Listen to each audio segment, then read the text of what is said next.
What's going on, guys? Dawko back again. Hope you are fantastic today, and welcome to the first actual official teaser of the Five Nights at Freddy's movie.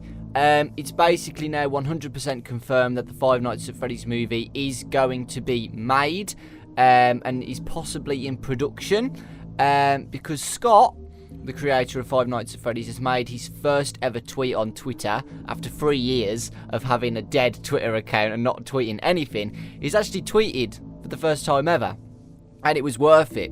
The picture is of Blumhouse Productions with a chair which says Freddy on it. Obviously, that's supposed to be Freddy Fazbear, the star of the show, which is obviously hinting that the FNAF movie is coming out. We didn't hear much about it for a while.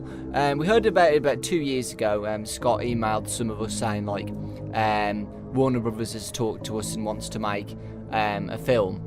And then he talked about it about a few months ago, or last month or so, saying that everything's going to be changed and stuff, and it will be coming, but it's just going to take a while. So yeah, this is it. Blumhouse Productions and Freddy there, which is really, really cool. So it means that Scott's there, probably talking with the producers and directors and writers about what this film's going to be about, who's going to be casted, etc., and what's going to go down in the film. So yeah, it's really cool. I wouldn't really... It is classed as a teaser, but it's just showing that Scott is there with Blumhouse Productions, which means that Scott has got control over what's going to happen in the film. So it's going to be to do with the lore a lot more, and it won't be messed around at all. Because one of the issues I got scared about with the FNAF film is that Scott might have not had enough,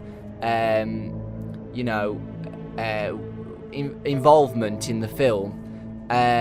Like maybe the writers might write some things what could be wrong with the game lore. But if Scott's there, he's probably going to read all the script. He's probably going to, give ideas about the script. Characters, etc., etc., etc. So I think it's really good. It's going to be really good. Blumhouse Productions, hopefully you guys have heard of those, because they have made a lot of horror films. They are basically a horror film production. They just basically do horror films, which is good, right? The only issue is that some of the horror films they make are bad, but some of the horror films they make are really good. So I don't know where Five Nights at Freddy's the movie is going to fit in there, but I'll give you some examples right now. They made Insidious, which is one of my favourite films ever. Paranormal Activity, The Purge, if any of you guys have watched that. Oculus, which I really liked as well.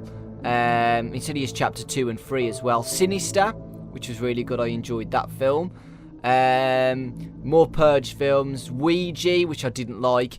Get Out and Split. Split and Get Out, 2017 films, were amazing. So I'm honestly really, really looking forward to it. Insidious Chapter 4 they're going to be doing soon as well. Halloween, stuff like that. So I'm honestly really looking forward to it. An actual horror film company are making Five Nights at Freddy's, and that's the best place you can be.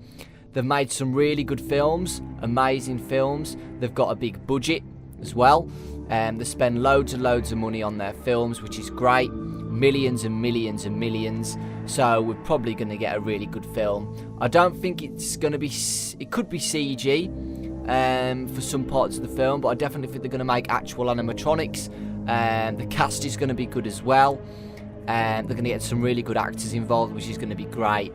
And I'm looking forward to it, honestly. I think it's going to be a really good film. And hopefully, what I was worried about is as well, hopefully they've made the film so it's good for everybody. Not just people who watch the game, who play the game, sorry. People who haven't even heard of the game before should be able to watch it. And that's what I'm hoping for. And I think it will. I mean, the game was amazing. The first game, it blew up because nobody saw, like, oh my god, animatronics which kill people. Do you know what I mean? And I think that it's going to have the same effect for film goers. I think they're going to see it and they're going to be like, oh my god, animatronics going to kill people. I've never heard of the games before. I'm going to go watch it because at the end of the day, Five Nights at Freddy's is big, but it's just for people who, you know, go on the internet and play games and watch YouTube and stuff like that. So film goers could be really old and they don't own a computer maybe, and they don't know anything about it. So it's got to be a wide spectrum of people who are going to go watch it. People who know the game and know some of the lore, and people who don't have a single clue. So it can't be too complicated like the FNAF games, and I don't think it will be, because the book wasn't, and the book is for everybody, as well as people who've played the game before, and it worked well. Another thing I want to talk about is the age rating. Blumhouse Productions,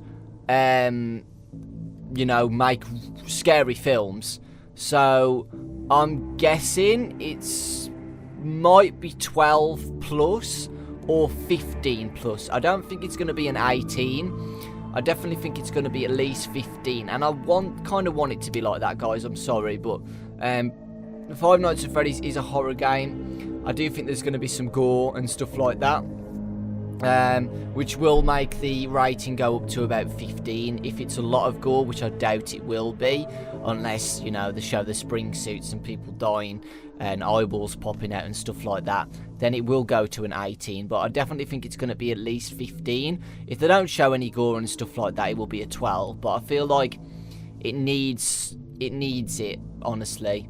I feel like it needs the gore and stuff like that, at least some gore. Also, we don't know what the plot's going to be about. We have no idea. It could take place in the book lore. So we see Charlie, and she goes to an abandoned mall and stuff like that, and people die, the killer's there and stuff like that. Or it could be a brand new story. Who knows? It could be a brand new story about the game characters, possibly. We don't know the timeline when it's going to take place. Is it going to be sequels if it does well? I'm pretty sure Blumhouse know that it's going to do well. Even if the reviews are bad, if this film's bad, it's still going to do well, because it's a horror film and it looks, you know, it's got a creepy plot to it, and I think it will do well in the box office, even though it might be bad. We don't know yet, do we? Usually, sadly, horror films get bad reviews all the time. Always. I don't know why.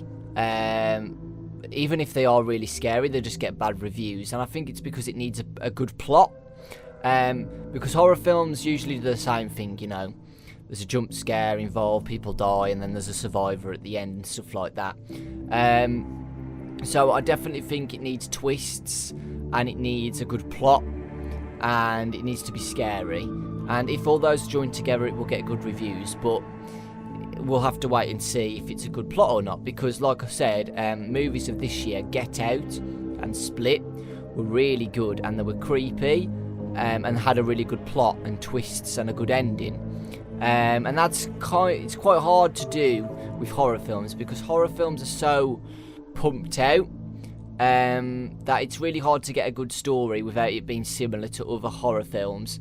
You know, like being in a forest and there's a monster, you know, or there's a murderer, you know, it's always the same thing. So there's got to be something what, you know, makes it spark out compared to the other films, which I think it kind of does. Like, we've never seen a film about animatronics and a murderer killing kids and shoving them in suits before, have we? So I think it's going to be interesting. Another topic I want to talk about is the date. If Scott's just posted a picture of 2017 at the start of 2017, I think it's going to have a 2018 release date. Definitely. I think it's going to be next year it's going to come out. Also, as well, the franchise is going to blow up if it gets successful. There's going to be more merchandise. Hopefully our FNAF channels will succeed as well. Maybe some new people will be interested in the films and they'll come and watch our videos. That would be awesome. And also there might be some more games as well. There could be a game based around the movie, not even made by Scott. We already know that the original games are going to be remastered by apparently different developers than Scott himself. So yeah, I'm really excited for that. I think it's going to blow up if the film's really successful, just like the game. And yeah, I'm looking forward to it. We've got a book to look forward to. We've possibly got another FNAF game before the film to look forward to, and we've got the film as well. So at the moment, guys, FNAF's looking pretty good still, and I still can't believe it. It's been out for nearly 3 years, and I'm still here today. So like I said, guys, I really appreciate the support. And yeah, those were my thoughts on the film. So yeah, leave a like if you guys enjoyed, and if you're excited for the film. Let me know your thoughts on the film as well. What do you think the plot's going to be about? I really think it's just going to be based around the original animatronics for the first film. And if it's successful, they'll expand. And yeah, possibly, we don't know yet. So yeah, I'll make another video if there's an announcement on the plot or something, obviously when a trailer comes out. But it's early days still. It looks like from the picture that they've just started to work on it. But I do believe that the film will be released in 2018. Lots of love, guys, and I'll see you all next time.